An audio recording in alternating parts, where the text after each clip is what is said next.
Good evening, everybody. In this lecture, we continue to discuss about the rectangular notch and some problems based on the rectangular notch or wear. So, in the previous class, the first thing we discussed is what is the difference between a notch and a wear. A notch is a metallic plate which is used to determine the discharge in open channels in laboratories, whereas a weir is a masonry structure constructed across a river to raise the water level on the upstream side so that the water can be directed into the canals by gravity. Weir also, when the water flows over the weir also can be used to measure the rate of flow in the rivers. Then, based on the shape, we have defined them as rectangular, triangular, trapezoidal, stepped notches. First, we have taken a rectangular notch. For the rectangular notch, we have derived the equation for discharge. We mentioned that Q is equal to 2 by CD into 2 by 3 L root 2G H to the power of 3 by 2. Then we brought into the picture what is because the velocity with which the stream is approaching the notch is neglected in that case. If you consider that velocity also, because of that velocity of approach, there will be an additional head which we call it as a head due to velocity of approach, which is equal to VA squared by 2G. So because of that, now the equation is changing to Q is equal to CD into 2 by 3 L root 2G H plus HA whole to the power of 3 by 2 minus HA to the power of 3 by 2. Here L is what we call it as the length of the notch. Length of the notch actually. And that is where we stopped in the previous class. Now we wish to continue the same into the next class. So knowing that actually for the rectangular notch we have Q is equal to CD into 2 by 3 L root 2G H to the power of 3 by 2. This is without considering velocity of approach. Without considering velocity of approach. If we consider that it is equal to CD into 2 by 3 L root 2G H plus HA to the power of 3 by 2 minus HA to the power of 3 by 2. This is considering velocity of approach, right? So these two equations are applicable for suppressed notch.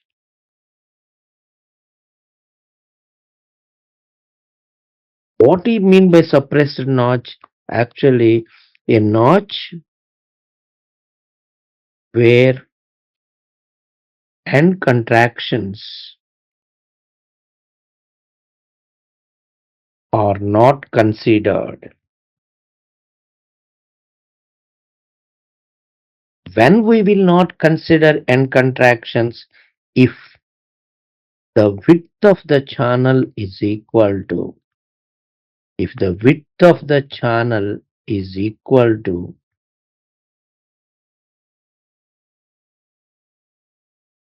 length of notch, then there will be no end contractions. But generally,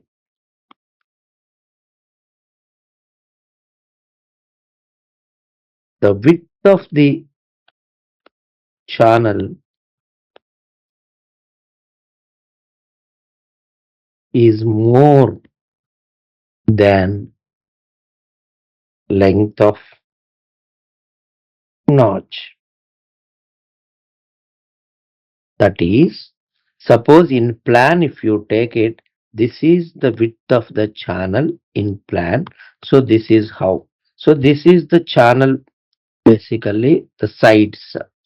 Now suppose if this, the length of the notch is equal to exactly like this, then naturally we call this as suppressed. But generally what happens, there is exactly the width of the river is equal to, or width of the total channel is equal to the length of the notch. But then we call it as suppressed, then no end contractions. For example, now suppose this is the width of the channel. This is the width of the channel, you take it. Now the notch portion is only this. This is the notch portion, whereas this is,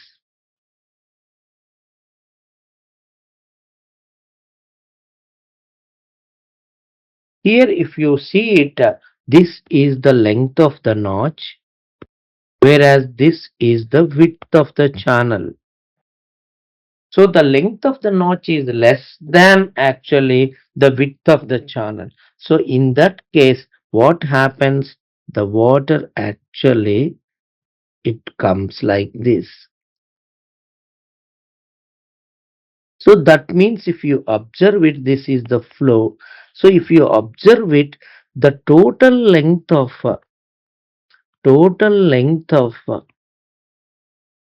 notch is not effective.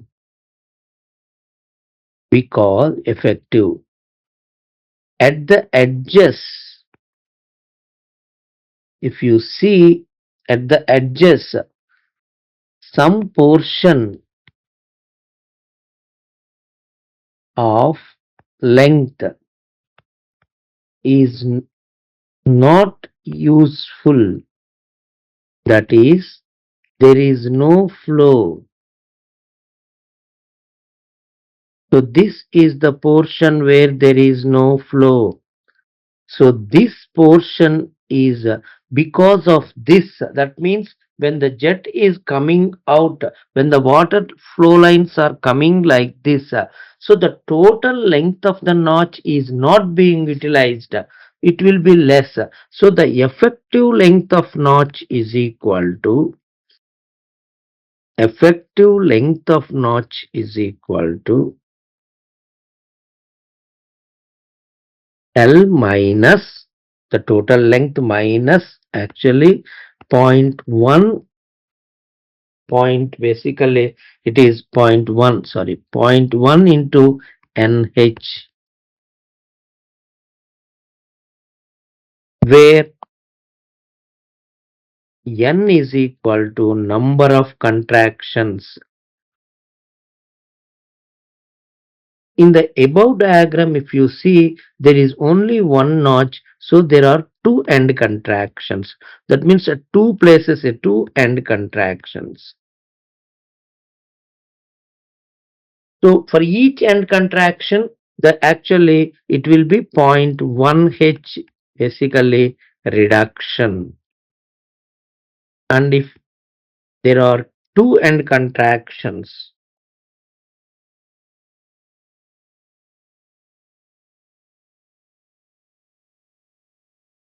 it will be zero point 0.1 into 2 into H.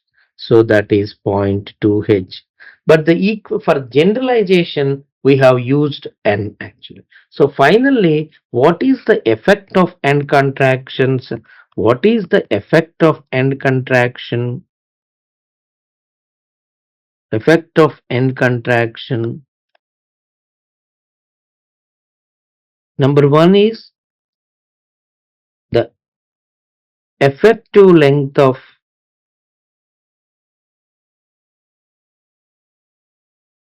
notch is reduced.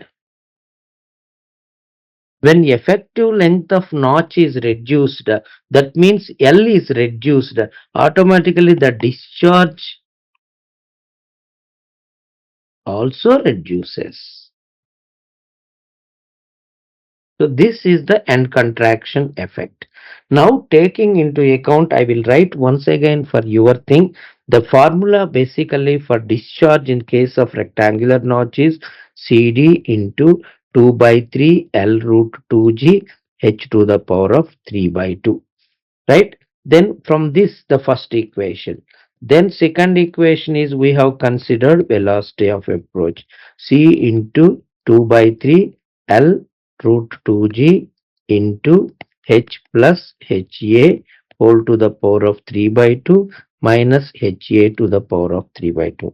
The third one is end contractions. If you take it from this, if I take it, then Q is equal to CD into 2 by 3 into L minus actually zero point 0.1 NH into root 2G into H to the power of 3 by 2. Then from this, if I take it, fourth one, Q is equal to CD into 2 by 3 L minus zero point 0.1 NH1 into root 2G into H1 to the power of 3 by 2 minus HA to the power of 3 by 2, where H1 is equal to H plus HA. So these are the four equations you should remember. So in this, L is equal to length of notch. So the effect of velocity of approach is basically the discharge increases. The effect of end contraction is discharge reduces. This you should remember. If they say that it is a suppressed notch, means there are no end contractions. So now let me take straight away some problems basically on this. So the first problem I will take it, the head the head of water over a rectangular notch, rectangular notch is 900 mm. The discharge is 300 liters per second. Find the length of the notch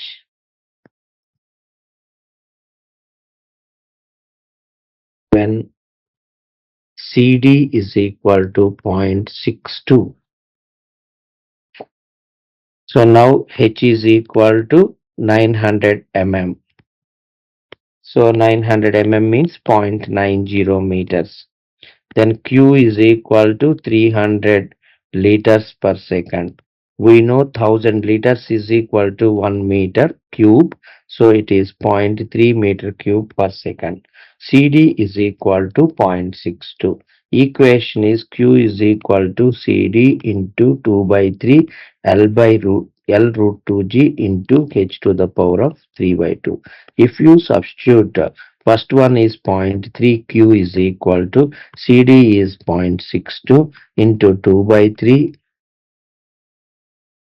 into L into root 2G, 2 into 9.81 into H is equal to zero point 0.9 whole to the power of 3 by 2. So therefore L is equal to 0.192 basically meters. This is first problem. The second problem which I wish to take it is, suppose if 1% error is committed while measuring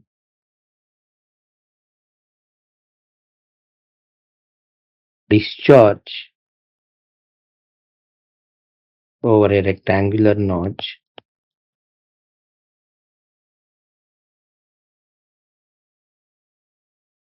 what is the percentage of error in discharge.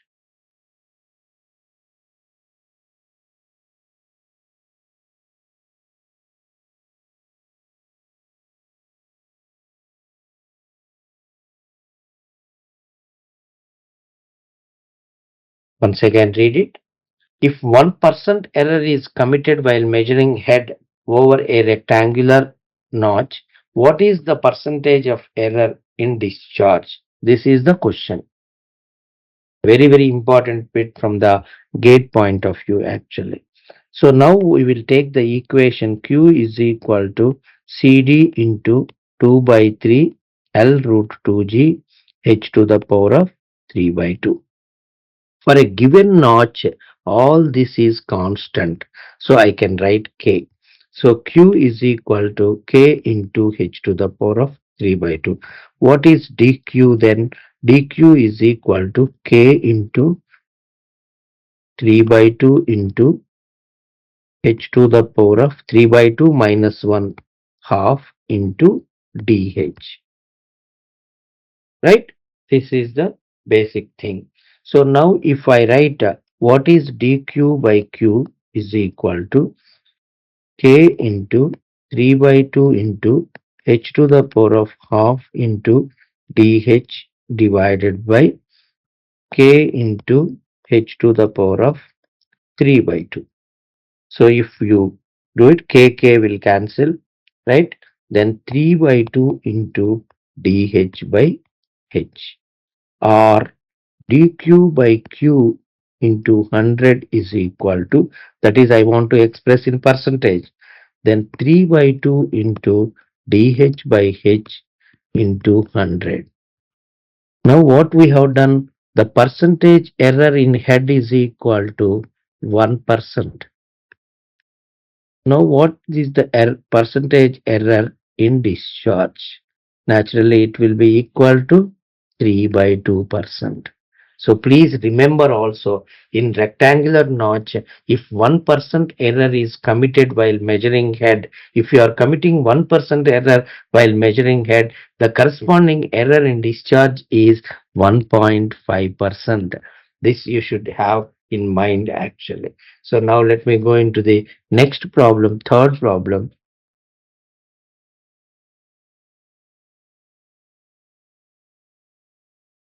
A suppressed rectangular weir. A suppressed rectangular weir is constructed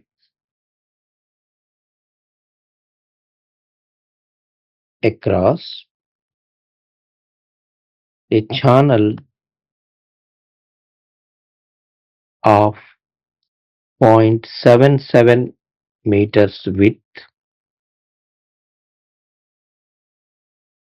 with a head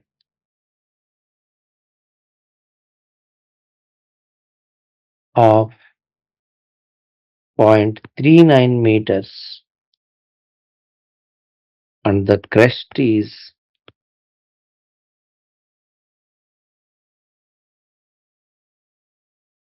0.60 meters above the bed of channel.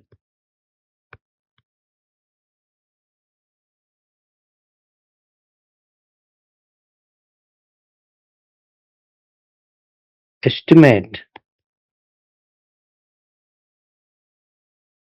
the discharge over it.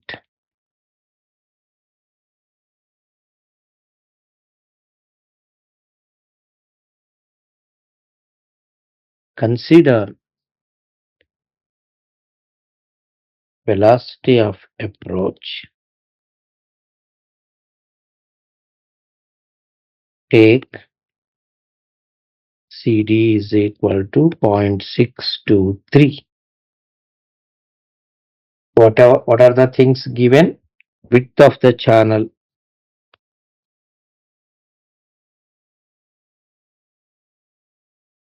is equal to 0.77 meters. Because it is suppressed, then it is equal to length of weir. As far as the calculation is concerned, notch or wear, for us it won't make any difference for calculation of discharge. Then head over the wear is equal to 0.39 meters.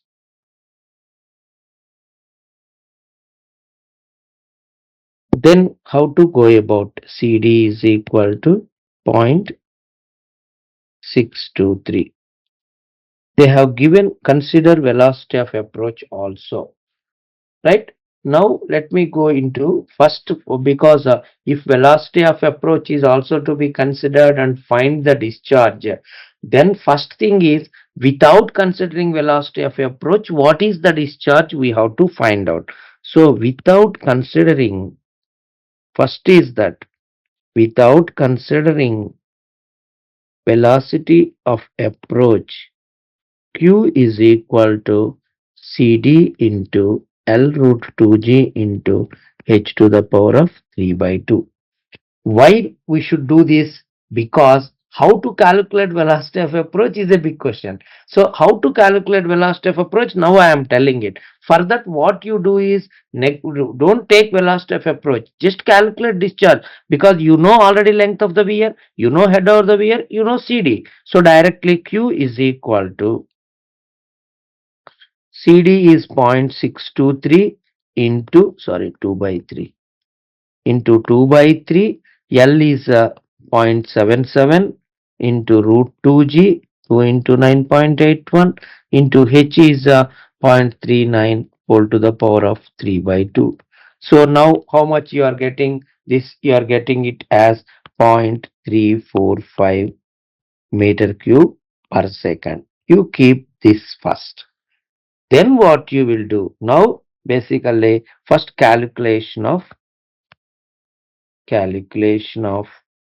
velocity of approach. How to calculate velocity of approach? Velocity of approach is equal to discharge divided by area of channel. Area of channel, right? Area of channel means what? Q divided by width of the channel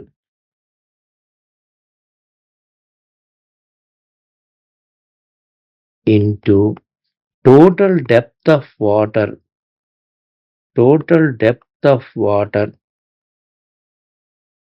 in channel. It is not head, total depth of water in channel. So it is equal to Q is how much? Already we determined rough discharge, zero point 0.3. What is the width of the channel? He has given 0.77 into what is the total depth? Over, he has given already height of the, basically height of the crest, he has given it as zero point 0.6 plus what is the head of water? That is 0.39. So total. So if you calculate this, you are going to get 0.4526 meters per second. Now, what is the head due to velocity of approach? It is VA square by 2G. So if you take that, then 0.4526 square by 2 into 9.81. This will be coming to 0.0104 basically meters. Now take the formula. Q is equal to CD into L root 2G into H plus HA whole to the power of 3 by 2 minus HA whole to the power of 3 by 2. So CD is 0.623 into L is equal to 0.77 into root 2G is 2 into 9.81 into H is equal to 0.39 plus HA is equal to 0.0104 whole to the power of 3 by 2 minus 0.0104 whole to the power of 3 by 2. So if you calculate this, you are going to get 0.3573 meter cube per second. So this is another problem. One more problem also I will do it, the fourth problem, and with that we will stop the rectangular knots. So the last problem is a weir 36 meters long is divided into 12 equal bays by vertical posts, each 60 centimeters wide. Determine the discharge over the weir if the head over the crest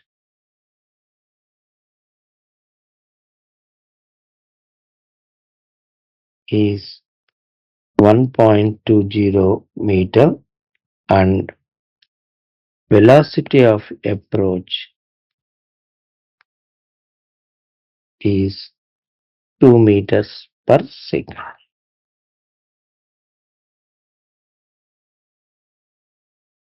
Total length of weir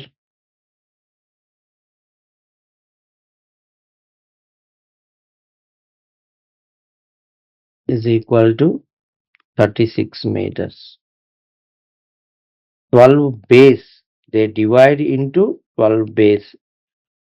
If they divide into 12 bays, what are the number of vertical posts? Vertical posts in the middle are only 11, because 11 posts will be there in the middle, end will be there, right? So that if you take it, for example, if you take it now, the total is like this. Now basically the post end is like this. So now in between, how many posts should be there? 1, 2, 3, 4, 5, 6, 7, 8, 9, 10, 11. So now if you see it, vertical posts are 1, 2, 3, 4, 5, 6, 7, 8, 9, 10, 11. So base are, this is one bay, two bays, three bays. So this is three bays, four bays, fifth bay, sixth bay, seventh bay, eighth bay, 9, 10, 11. Last bay is 12. So 11, 12. So 12 base, if you want, how many vertical posts should be there? Only 11 vertical posts, right? Now width of each vertical post, how much width they have given? The width they have given it as 60 centimeters. So what is the total width of 11? Total width of 11 posts is equal to zero point 0.6 into 11. So this will be approximately, if you take it, 6.6 meters. So therefore, what is the length? Effective length is equal to, it is total length. Total length is 36 meters minus 6.6. So it is equal to 29.4 meters. So this is the first step in this problem. Then basically head over the weir, he has given it as 1.2 meters, right? Velocity of approach, he has given it as 2 meters per second. So therefore head due to velocity of approach is equal to VA square by 2G. So if you calculate 2 square by 2 into 9.81, then automatically is going to be around 0.2038 meters. So now basically how many end contractions will be there in this problem? Now number of end contractions, number of end contractions actually, number of end contractions, how many? If you take it each bay, there will be two. That is what we have learned. How many base are there? How many end contractions are there? Total 24 end contractions actually. Why? Because there are 12 bays. Each bay, how much actually? If I take it, this is the thing. So this is starting point. This is one vertical post. So here is one end contraction here. Again next bay. Here is one end contraction here. Next bay. On this side one end contraction. So for each of the bays, there will be two end contractions. So the total end contractions will be 24 end contractions. So right now let us use the equation Q is equal to, that means yeah, it is 2 by 3 CD L root 2G. This till this thing it is like a constant thing actually. Then basically now not this L is not there, sorry, this L is not there, this is constant. Now L also we have to calculate. L, how we will calculate actually? L is to the L, how much it is? Already we got 29.4 is the L minus end contractions. How many end contractions are there? It is zero point 0.1 into N is 24 into H plus HA. This is effective length of the, this is what is called as the effective length, right? After this actually this is H plus HA whole to the power of 3 by 2 minus HA whole to the power of 3 by 2. So if you calculate this taking CD around, he has not given CD, so if you take CD taking it as some point 623 like that, or 0.62, then naturally this first one will be Q is equal to, this portion will be equal to around 1.84 actually into, then this if I do it, how much it is going to be? 29.4 minus zero point 0.1 into 24 into H plus HA is how much actually? H plus HA is how much is the head over the wear? It is 1.20 plus 0.2038. This is it. Then actually again H plus HA is 1.20 plus 0.2038 whole to the power of 3 by 2 minus 0.2038 whole to the power of 3 by 2. Then if you calculate all this, then you will get Q is equal to 75.246 meter cube per second. This is an excellent question which was given in the basically in 2022 SEM and exams. A very, very important question. Kindly, please understand this. With this, I will stop actually the rectangular notch, and tomorrow we will go into the next actually, because after the rectangular notch, the next one is the triangular notch. So in tomorrow's class, we will take up the triangular notch. So kindly prepare well for the rectangular notch. Thank you so much. Like, share, and subscribe. Hit the bell icon for more updates.